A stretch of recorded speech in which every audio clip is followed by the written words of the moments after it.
नमस्कार। स्वागत है आपका मेरे YouTube चैनल पर। मैं पंडित अंशी शर्मा। कौन सी भाग्य रेखा चिन्ह दिलाएंगे सरकारी नौकरी?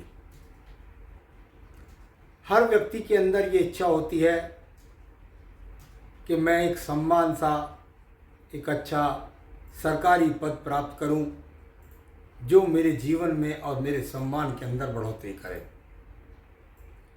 सरकारी नौकरी की स्थिरता, सरकारी नौकरी का सम्मान, सरकारी नौकरी का पैसा व्यक्ति के जीवन के अंतिम छोर तक काम आता है, इसलिए उसके प्रति उसका ज़्यादा रुझान होता है। तो चलिए मैं आज आपको बताने वाला हूँ कि आपके हाथ के अंदर आप भाग्य रेखाओं को देखते होंगे। उन भाग्य रेखाओं को देख कर के आप कहते होंगे भाग्य रेखा तो हमारे पास अच्छी है, परंतु उसके बाद भी हमको सरकारी नौकरी नहीं मिली। कौन सी भाग्य रेखा है जो आपको सरकारी नौकरी दिलाएगी? तो चलिए इस पर मैं क्रम से बताऊंगा, आपको ठहराव के साथ देखना होगा, क्योंकि मैं काफ़ी सारी भाग्य रेखाओं को आपको बताने वाला हूं। आप जानते हो या न जानते हो, जो रेखा कहीं से भी चल करके, चाहे मंगल से निकले, चाहे आयु या शुक्र पर्वत से निकले, या आपके आयु रेखा से निकले, या आपके चंद्र पर्वत से निकले, या आपके मंगल पर्वत से निकले, कहीं से भी निकल करके जिस रेखा का संबंध शनि पर्वत पर बनता है उसको हम भाग्य रेखा कहते हैं। लेकिन इसके अलावा भी और भाग्य रेखाएं होती हैं, उनको भी मैं आपको बताऊंगा। और वह चिन्ह, और जब उस भाग्य रेखा का संयोग बन जाता है आपस में, तो वह बन जाती है आपकी सरकारी नौकरी की रेखा। तो चलिए कैसे? आपको मान लिया आपके हाथ के अंदर, आपने देखा कि आपके हाथ के अंदर कहीं से कहीं तक भी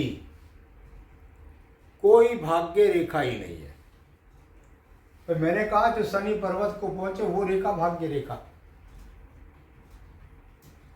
तो आपने देखा कि आपके हाथ के अंदर कोई रेखा ही ऐसी नहीं बन रही जो जाकर के शनि पर्वत तक पहुंचे।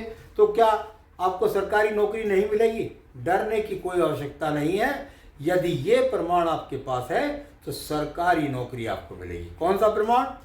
आपका शनि पर्वत अच्छी स्थिति में है और इसके पास में आपको यहाँ पर किसी भी प्रकार से दो स्थिर रेखा खड़ी हुई मिल गई, या फिश का चिन्ह मिल गया, या स्वास्तिक का चिन्ह मिल गया, या त्रिभुज मिल गया, या चतुर्भुज मिल गया, तो ये आपके धन कारक पर्वत की स्थितियां बना दी। यानी ये भाग्य रेखा ही कहलाएगी। यहाँ पर इसने बता दिया कि आपको धन मिलेगा, स्थिर रूप से मिलेगा, मत हो नीचे से कहीं से निकले, कोई जरूरत नहीं है। यही रेखा केवल आपको स्थिर रेखा, आपको धन रेखा। लेकिन सरकारी नौकरी के लिए आपका गुरु पर्वत या आपका सूर्य पर्वत का इन्वॉल्वमेंट होना बहुत जरूरी है। यदि वो इन्वॉल्वमेंट नहीं है तो आपको स्थिर धन मिल रहा है, प्राइवेट सेक्टर से मिल रहा है, व्यापार से मिल रहा है, कहीं से मिल रहा है। इसके लिए यदि आपके यहाँ पर ये जो खड़ी रेखा है और एक सुंदर सा एक्स का चिन्ह यहाँ पर विराजमान है, तो समझ लीजिए कि अगर आप सरकारी नौकरी के लिए प्रयास कर रहे हैं तो सरकारी नौकरी आपको मिलेगी। कोई जरूरी थोड़ी है सरकारी नौकरी तैयारी नहीं कर रहे हो। तो ये अच्छे पद प्राप्ति का संकेत स्थिर धन के साथ हो गया। भाई मान लिया यहाँ पर ये एक्स चिन्ह नहीं है, ये वाला एक्स चिन्ह नहीं है, ये तो स्थिर रेखा, ये तो होनी जरूरी है, इन भाग्य रेखाओं का होना जरूरी है। और यहाँ आपके सूर्य पर्वत पर किसी भी प्रकार से एक खड़ी रेखा इस प्रकार से बनी, कुछ समय बीच में नहीं बन रही थी, तो यहाँ उसके बाद थोड़ा सा गैप करके चली, क्योंकि इसकी लंबाई जो है वह 60 वर्ष होती है। तो यहाँ थोड़ा सा जाकर के 23वें वर्ष से मिली, या थोड़ा और ऊंचे गैप से चली तो 25 या 28 या 30 वर्ष से मिली, या मध्य से जाकर सीधी खड़ी होकर के ऊपर तक चली, तो समझ लीजिए, मान लिया मध्य से चलिए तो समझिए 30, 32, 35 वर्ष पे जाकर यहाँ पर नौकरी मिली। तो चलिए यहाँ पर एक रेखा मिले उच्च पद प्राप्ति के लिए, वही रेखा यहाँ पर अगर आपको बड़ा पद मिल रहा है तो उसके अंदर ट्रायंगल बन जाते हैं। कभी कभी ये भी नहीं मिलते तो फिश का चिन्ह मिलता है, स्वास्तिक का चिन्ह मिलता है यहाँ पर, और साथ ही साथ त्रिभुज या चतुर्भुज का चिन्ह मिलता है। वह भी आपको सूर्य कारक अच्छा हो गया, ये रेखा मिल गई तो नौकरी सरकारी मिल गई।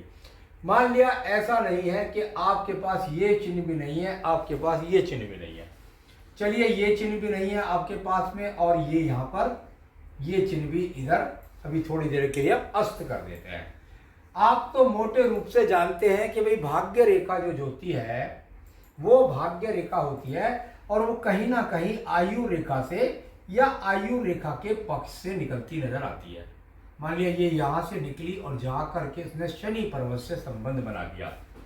स्थिर रेखा है, डरने की बात नहीं है, इसको कुछ रेखाएं ऐसी आकर के आड़ी काट रही है, कोई बात नहीं है, जीवन है, धन के लिए लगातार स्थिति है, लेकिन मेरे पास खर्च की स्थिति बनी हुई है, पर इतना ही मान लीजिए। लेकिन अगर स्थिर रेखा है तो स्थिर धन भी है।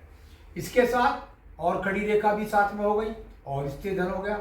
इसके साथ ये त्रिभुज बन गया तो भी स्थिर धन हो गया। इसके बराबर में त्रिभुज बन गया या इसके बराबर में जाकर फिश का चिन्ह बन गया। कुल मिलाकर एक रेखा ने संबंध यहाँ बनाया।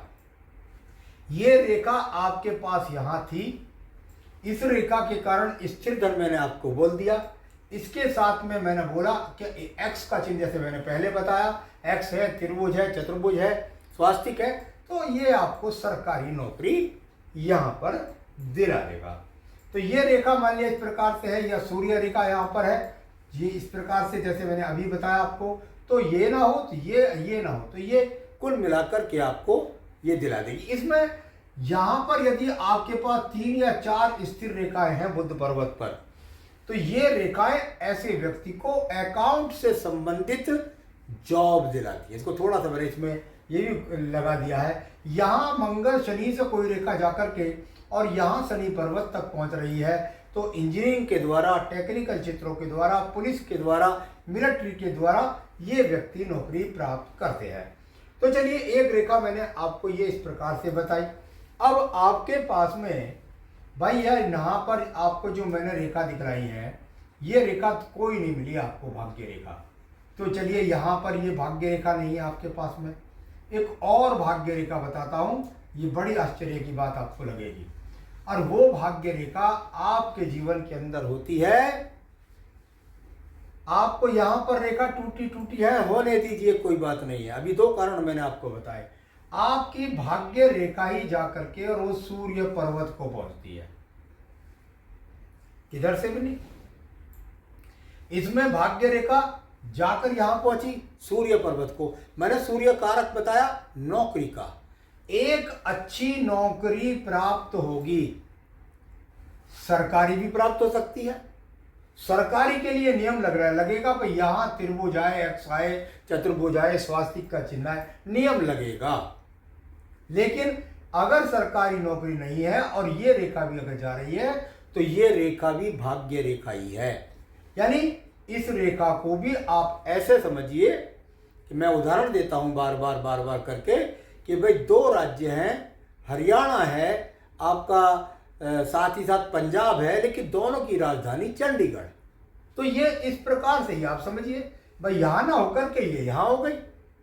तो ये भी भाग्य रेखा है, सूर्य पर्वत से इन्वॉल्वमेंट है, बहुत ही सुंदर। यहाँ पर बिल्कुल स्थिर रेखा भी खड़ी है, तो ये भाग्य रेखा, धन रेखा स्थिर, और साथ ही साथ यहाँ शुभ चिन्ह जो मैंने बताया मिले। इसका मतलब ये भी एक भाग्य रेखा आपके जीवन में आपको सरकारी नौकरी देगी।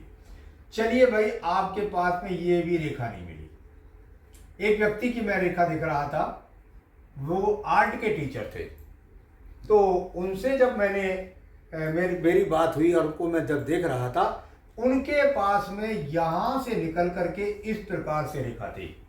यानी ना उनके पास ये रेखा, ना उनके पास ये रेखा, इनके पास 2 स्थिर यहां खड़ी रेखा थी, उनके पास सूर्य पर्वत पर एक स्थिर रेखा थी, और उनके पास एक ये रेखा थी।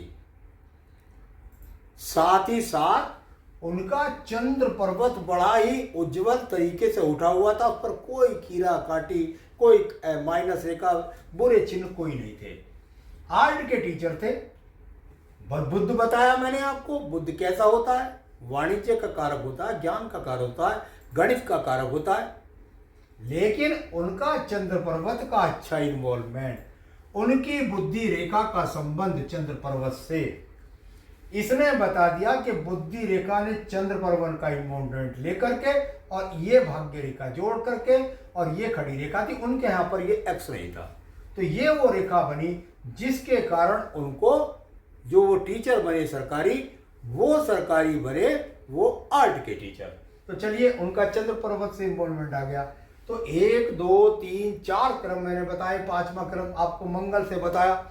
ये भी नहीं है, ये भी नहीं है, ये भी नहीं है, तीनों चारों रेखा कोई नहीं है। स्थिर रेखा जरूर होनी चाहिए। और किसी व्यक्ति के पास में यहां से निकल करके और द्वितीय मंगल पर्वत से निकल करके और संबंध बन गया सूर्य पर्वत का। द्वितीय मंगल पर्वत मैंने बताया झगड़े का है, झंझट का है, कोर्ट का है, कचहरी का है, मुकदमे का है, जज का है। व्यक्ति की रेखा जाकर के यहां से यहां गई, उसके बाद 2 स्थिर रेखा मिल गई, उसके बाद एक्स भी मिल गया और मिलता है सभी रेखा, और उसके बाद भाग्य रेखा भी अच्छी मिल गई।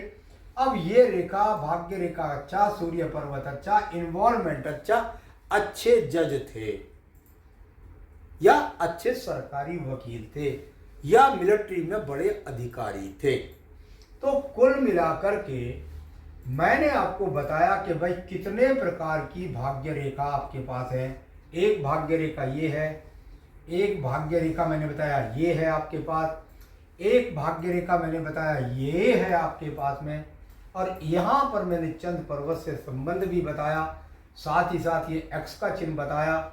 आपके पास यहाँ सुंदर फिश का चिन्ह भी हो सकता है यहाँ किस प्रकार से, और आपका बुद्ध पर्वत पर खड़ी रेखाएं भी हो सकती हैं।